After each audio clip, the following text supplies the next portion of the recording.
ये आपकी कहानी मैंने जिंदगी में पहली बार सुनी है। इस तरह कितनी लड़कियों के साथ न जाने ये हुआ होगा, देहाती इलाकों में होता भी है। तो आपके साथ ये कैसे वाकया पेश आया? सर मैं तब मतलब छोटी थी, इतनी भी छोटी नहीं, मतलब तमाशा ही आते थे तमाशा दिखाने के लिए। तो सारे बच्चों के साथ मैं भी देखने के लिए चली जाती थी। तो उनके साथ कालू मदारी अंकल के साथ उनका बालू होता था।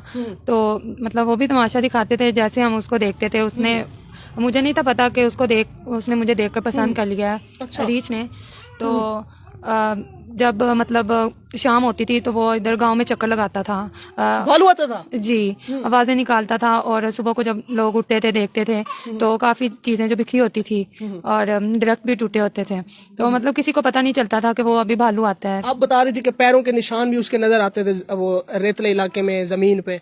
जी सर, पहले तो नहीं पता चला था, लेकिन जब ना मतलब जाहिर सी बात है रात को उसकी आवाजें आती थी, लोग भी परेशान होते थे। तो एक दिन इसी तरह खेतों में लोग काम कर रहे थे तो उन्होंने देखा है कि वहाँ पे उसके पैरों के निशान है। फिर उन्हें पता चला कि वो भालू वहाँ पे आता है।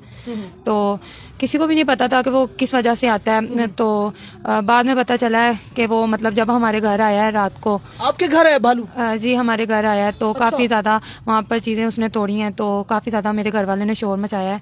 तो किसी तरह भी अल्लाह का शुक्र है बच गए हैं उससे। अच्छा, गांव में तो लोग जल्दी सो जाते हैं। अच्छा, आपके घर में वो भालू कैसे अंदर दाखिल हो गया है? मुल्तान के नवाही गांव में हम रहते हैं, कस्बा टाइप घर है हमारा, मतलब कस्बे में है। मट्टी के बने? जी, मट्टी के बने हुए हैं। तो आपको पता है दीवारें उसकी छोटी होती हैं, तो वो फलांग कर मतलब आ गया अंदर। तो फिर पता चला, गांव वालों ने भी बताया कि वो ना आशिक हो गया है, तो इस वजह से वो चक्कर भी लगाता था। आपके ऊपर आशिक हो गया? जी। सही। तो यानी कि आपकी जो स्मेल है वो महसूस करके आया? जी, काफी देर तो वो इसी तरह चक्कर लगाता रहा, लेकिन वो फिर इस तरह के जो जानवर होते हैं वो खुशबू के जरिए ही इंसान का पता लगाते हैं। तो उसने स्मेल किया है तो वो हमारे घर में आया है। तो मतलब जब घर में आया तो काफी ज्यादा मेरे घर वालों ने शोर मचाया है। तो हम एक कमरे में मतलब मुझे बंद कर दिया उन्होंने, क्योंकि वो मेरे पीछे ही आया था। तो इसलिए उससे बचने के लिए अब मैं लाहौर में आ गई हूँ। तो नहीं, आपको वो कालू मदारी को फिर गिरफ्तार करवाया या कोई उसके खिलाफ कोई एक्शन लिया? नहीं सर, क्योंकि वो तो तमाशाई है, उसने तो अपना काम करना ही था।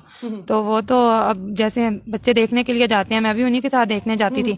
अब तो ना तो वो मेरी गलती है और ना ही उनकी गलती है। तो वो तो बस अब सुना है आपने कि तो रोटी रोजी है, रिज़्क़ का जरिया है। जी बिल्कुल। अच्छा, मुझे ये बताएं, अब लाहौर में वालिदैन की रजामंदी से आई हैं? जी, क्योंकि वहाँ पे मेरा जो फैमिली में है वो भी मुझे अच्छा नहीं समझते थे। वो कहते थे कि अगर तुम यहाँ पे रहोगी तो वो बार बार यहाँ पे आएगा, भालू आएगा। जी, बार बार यहाँ पे आएगा। तो इस वजह से मेरे घर वालों ने मुझे यहाँ पे भेज दिया लाहौर में। अच्छा, जी। तो आपके रिश्तेदार, मोहल्ले में हमसाए, किसी ने आपको रिश्ते की ऑफर दी है? शादी क्यों नहीं की अभी तक? सर पहले तो था, लेकिन जब ये सिलसिला बना है तो अब कोई भी शादी नहीं करना चाहता। वो कहते हैं कि अगर हमने तुम्हारे साथ रिश्ता किया तो वो भालू इधर दोबारा आएगा। क्योंकि एक बार वो जब पीछे पड़ जाए तो वो जान तो छोड़ते नहीं है जल्दी। तो इस वजह से मैं यहाँ पे आ गई हूँ। अब यहाँ पे मुझे 2 साल हो गए हैं, यहीं पे हूँ मैं।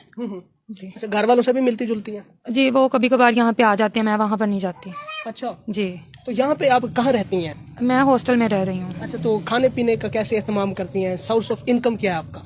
यहाँ पर ना मॉल में जॉब करती हूँ। अच्छा। तो वहाँ से बस हो ही जाता है, जिससे मैं हॉस्टल में रेंट दे देती हूँ और अपने खाने पीने का खर्चा उठा लेती हूँ।